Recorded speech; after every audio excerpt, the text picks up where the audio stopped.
Hey all good morning. எப்பயும் போல் காலையில் எழுந்திரிச்சோம் Netflix water எடுத்துகிட்டு சுடு தண்ணிலாம் குடிச்சிட்டு பிரேக்ஃபாஸ்ட்டுக்கு நான் சப்பாத்தியும் சொரக்காவும் எடுத்துக்கிட்டேன். பிகாஸ் சொரக்காவில் வெயிட்லெஸ் பெனிஃபிட்ஸ் நிறையா இருக்குதுன்னு கேள்விப்பட்டேன்.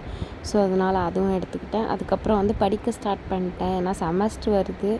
ஸோ அதனால் படிக்கணும், சைட் பை சைடு அம்மாவையும் பார்த்துக்கணுன்னு சொல்லிட்டு தென் ஈவினிங் போல் எனக்கு சாப்பிட்ற முடியல டின்னர். ஸோ அதனால் முன்னாடியே இந்த கொண்டக்கடலை இது பண்ணியிருந்தேன், ஊற போட்டிருந்தேன்.